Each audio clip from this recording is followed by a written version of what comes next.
Hey friends, it's Dwight. Welcome back to my studio. Everything behind me here.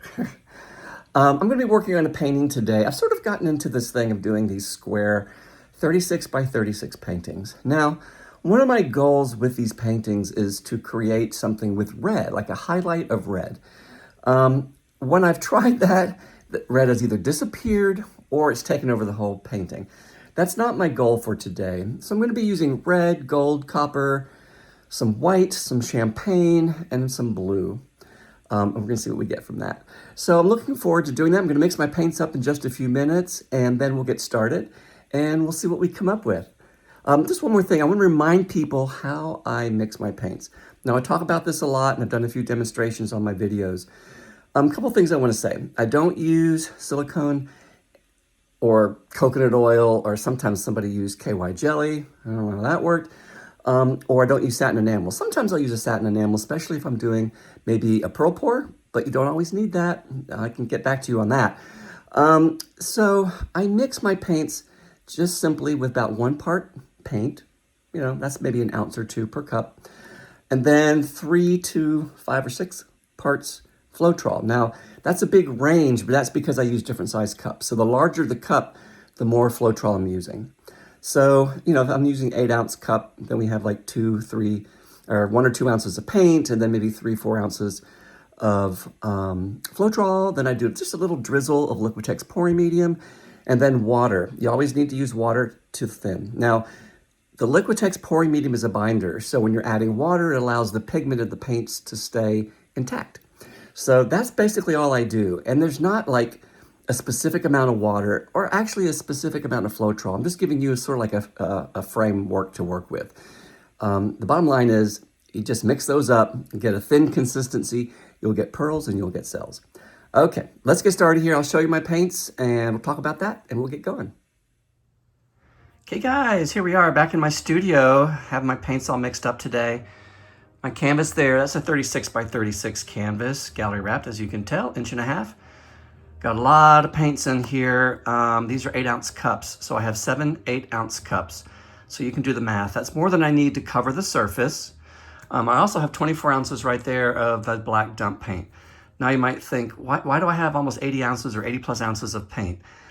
These sides are 36 inches long. So there's a lot of paint that's going to be dumped off of this. I'd rather have more, because I can do more on the canvas, than less. And if I have not enough, I can tell as I'm trying to get it over that last corner that things get all stretched out and wonky and then they don't recover when I put the canvas down. So in this case, a little bit more is okay, but you know, this is a formula that works for me. It took me a while to kind of get the right number of ounces to cover the canvas. So these are the colors I'm going to be using today. They're pretty much Deco Art Americana, Dazzling Metallics, and a little bit of Artist Loft. I have the Artist Loft White. This is Artist Loft Red.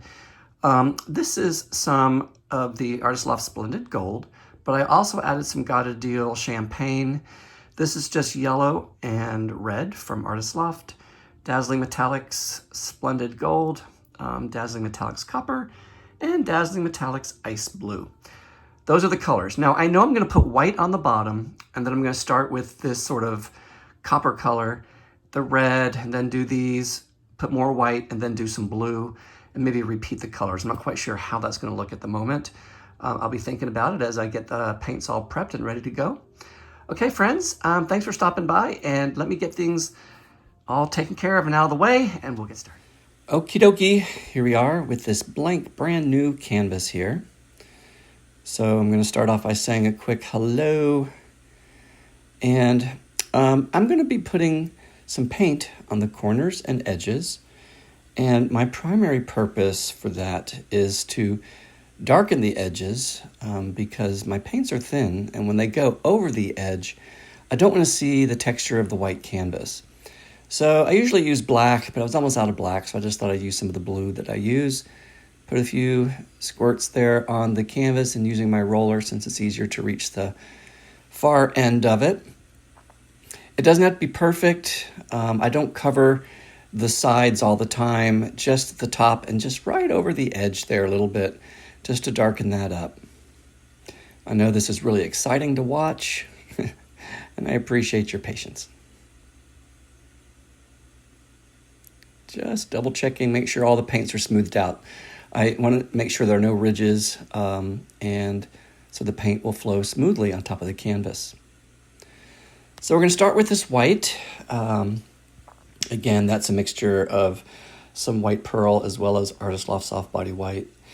And, you know, I've learned sometimes putting the darker color on the bottom is a way to go. So I started with the copper color, and then with the red, and slowly building on top of that with the gold, and then the orange. Now you see me sort of shaking my hand a little bit there. Part of that is just to make sure that some of the paints will mix, as I want some multicolored cells and pearls as well. So there was the champagne color, then I put a little bit more white on top of that. And then we use the blue. Now, I wasn't sure if I should pour all of it out. I poured most of it out, but I want to put a little bit more white because I'll be adding some of the red, and I don't want too much pink if I can help it. That's just my own preference in color. So again, using these dark colors to start to build on top of that little small dot of white that I used, and basically finishing out my cups.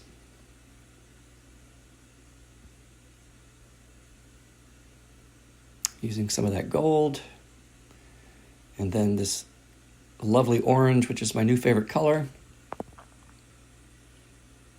Now I was thinking, why am I putting blue on top of that orange? Because it's going to make some green.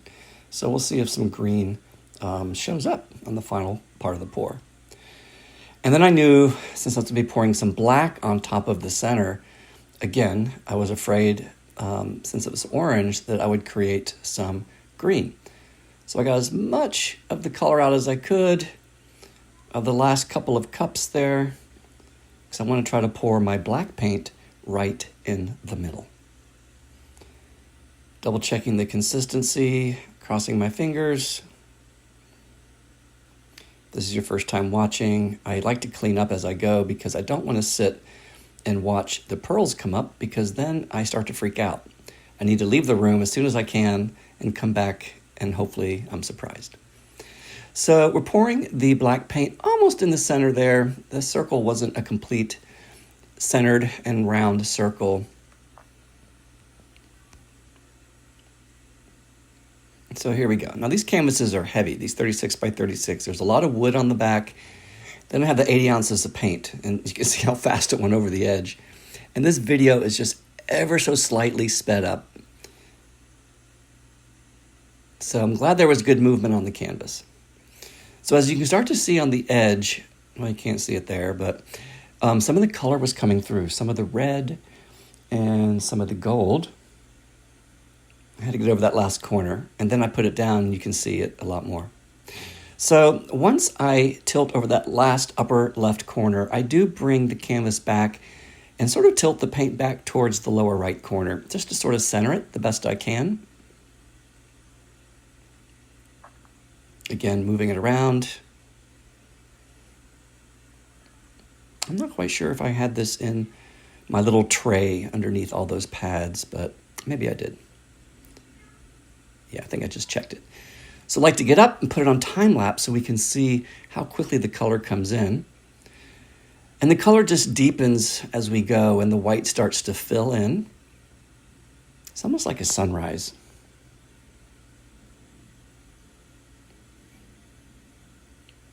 Then I had that little bit of blue up at the top there. Unfortunately, my window was open, and I keep forgetting to close the shade because it creates a little bit of a reflection at the very top. But I love all the layers of the orange, the gold, the red, and then that white really pops right there in the middle. And you can see the other colors on the side, a little bit of green mixed in there, the blues, the reds. Just a nice painting. Okay, friends, here we are with the first wet walkthrough. I was afraid to come in here because I had several pours that I wasn't too happy with. But this is doing exactly what I wanted it to do, and I'm really, really pleased. There's a lot of detail in these pearls. Let's see here. There you go. With the multicolored, and then the multicolored in the negative space. I think things are going to pretty much dry as they are. So it looks like it's pretty set, and as you can see, the edge is already dried up. Okay, thank you, thank you, thank you. Here we go. And of course, negative space, I'll take care of a little bit. Probably just the edge. I might leave everything else as is. We'll see, we'll see. Now, I know I got some pink in here. You know, I'm not a big fan of pink, but I had white and red in the same mix, so that's gonna happen. So yeah, so I'm pretty pleased. Let's see how it dries, and then we'll show you the final, oops, there we go. Sorry about that. I didn't have it focused. So yeah, I'll let it dry overnight, and I will show you the dried results, and we'll go from there. Okay guys, it's the next morning. I'm just walking in to look at my painting, and yes, I'm happy with it. So let me show you some of the details up close, just so you can get an idea what we're looking at here. I have a bunch of small pearls here, but as we get closer to the negative space and to the center of the weight of the paint, you can see a bunch of different pearls, different colors. These white ones are what are so fascinating. And then you have sort of the red and the copper and the yellow, little smattering of blue. So let's talk about the negative space. Let me just walk over here. So I feel like it needs to be crisper. I'll start with taking out this line here. And, you know, taking out these little speckles, just a few of them through here, just to kind of open it up. What I'm probably, well, I'm not sure yet. It depends on how much I open up. What I might do is start dotting some of these through here to have them crisp and to stand out. Now, I might not do that only because I'm going to clean up the negative space, which might make it sharper. Because, oops, there's my finger. Most of these pearls are nice and clean and crisp. So having a little bit of, pardon my use of this word, but like chaos near the calm negative space might be something of interest. So we'll just have to see how I feel when I start taking out this bottom line, maybe to about here, and then just picking a few of these to get rid of. I might even get rid of these just because they're kind of weird shaped, or I'll make them more round. I don't know. I ain't gonna work on it today. I have to work. So, but I just love the gradient of the colors, and yeah, I'm really happy with it. I've tried to work with red before, and this is a better representation of what I was hoping for. To be honest with you, I was hoping that blue would be sort of around the white there, but I'm perfectly fine with it.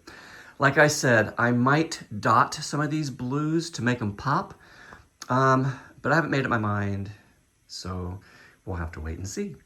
So let me just show you one more time. Let me get down here on the floor. I'm just gonna kind of glide over these pearls.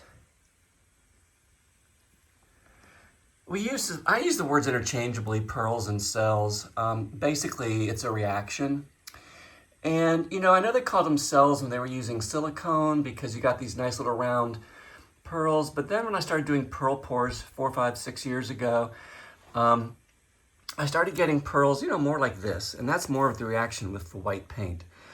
But, you know, they still have the size and the shape of cells, which is pretty cool. So yeah, I'm just blabbing here, but you know, all of these paints have metallics in them, every single one, even the white. So just think how this is gonna shine once it's all done. Now, the other thing I want to let you know and remind you of, this is laying flat. The colors can be more brilliant when I stand them up, because I've got a window here, here, here. So the light isn't the best to show off this painting, but you get a great idea. It's pretty cool. Okay, I'm gonna show you, I might do a time lapse for doing this area here. We'll see how it goes. Okay guys, hold on, let me set things up and we'll figure out what we're gonna do next. Hey guys, just a quick introduction. I've decided to go ahead and clean up the negative space, maybe dot some of the pearls that are around the negative space. That way it gives a little bit of sharpness to that area. So I'm gonna set my camera up, I'll do a time lapse and just sort of show you how I do it. And just as an FYI, I use the same paint, Artists Soft Body Black, out of the bottle on my brush just to paint anything that I decide to take out. So nothing fancy, just regular old black paint. Okay guys, hold on, let's get started. Hey guys, here we are. I'm gonna do some touch-ups pretty fast. just sort of cleaning up some of the pearls to open that up just a little bit. I like to do that to make it look clean and crisp. Your eye is already sort of drawn in that area. So at this point, I was just going through and sort of highlighting some of these pearls. It was tough because I didn't want them to be too bright, so I tried to dull them down. As you can see, just sort of working on it as time goes on. So let's look at the final results. Okay guys, here we are. We are all done. I cleaned up that negative space a little bit, and I just sort of filled in some of these pearls over here just a little bit to make it look a little bit more sharp. Didn't do anything else. I was going to leave it alone. Remember, this canvas is laying flat, so the colors are kind of flat at the moment. And most of these paints have metallics in them, so I can't wait to actually varnish it. So guys, thanks for watching. I appreciate it. This was fun. Got another one, but I'm going out of town this weekend, but we'll do one real soon. Thanks for stopping by. And yeah, if you haven't subscribed, please feel free to subscribe. It's free. Helps me out. Helps me reach more people. And yeah, looking forward to seeing you again. See you soon.